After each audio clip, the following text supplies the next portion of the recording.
Caractère de divisibilité des nombres. Pour savoir si un nombre est divisible par un autre, il faut respecter certaines conditions.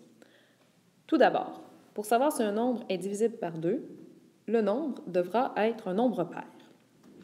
Pour savoir si un nombre est divisible par 3, à ce moment, il faudra déterminer la somme des chiffres et déterminer si celle-ci est divisible par 3. Par exemple, si on prend le nombre 234, bien, si j'additionne 2 plus 3 plus 4, la somme est égale à 9 et 9 est divisible par 3, donc 234 est divisible par 3. Si on y va avec une divisibilité par 4, pour qu'un nombre soit divisible par 4, le nombre formé des deux derniers chiffres doit être divisible par 4.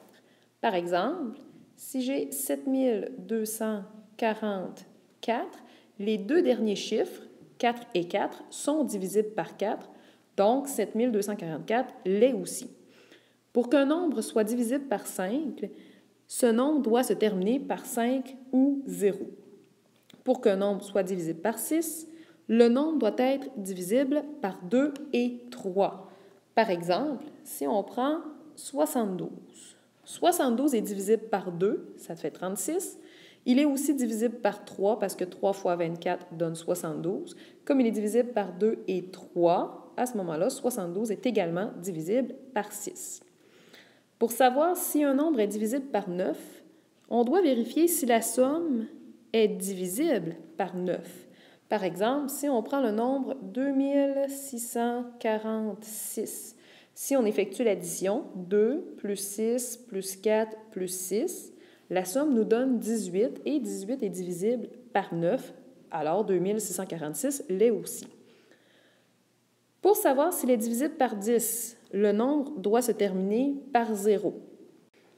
Pour savoir si un nombre est divisible par 12, il doit être divisible à la fois par 3 et 4. Donc, si on prend l'exemple du nombre 3456, 3456 est divisible par 3, ça donne 3 fois 1152. Il est divisible par 4, 4 fois 864, ce qui veut dire qu'il est à la fois divisible par 3 et 4, donc il est également divisible par 12.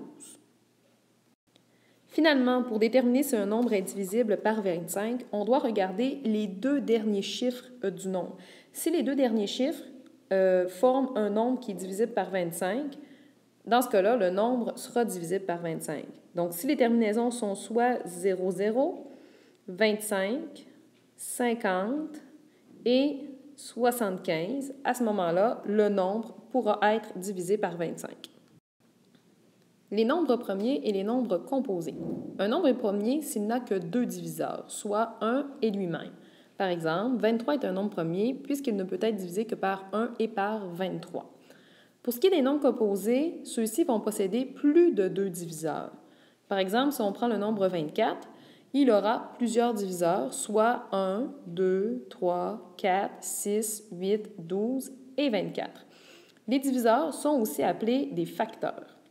Très important, le chiffre 1 n'est pas premier parce qu'il n'a qu'un seul diviseur et c'est 1. Finalement, la factorisation d'un nombre, c'est son écriture sous la forme d'un produit de facteurs. Si on prend toujours l'exemple du nombre 24, 24 c'est 2 fois 3 fois 4. Si par contre on parle de factorisation première, alors on va devoir écrire le nombre sous la forme d'un produit de facteurs premiers. Ce qui veut dire que ça s'apparente un peu à l'arbre de facteurs que vous faisiez au primaire. Alors, la plupart du temps, on va devoir aussi utiliser la notation exponentielle. Par exemple, si on prend le nombre 24, 24 c'est 2 fois 2 fois 2 fois 3, ce qui veut dire 2 exposant 3 fois 3.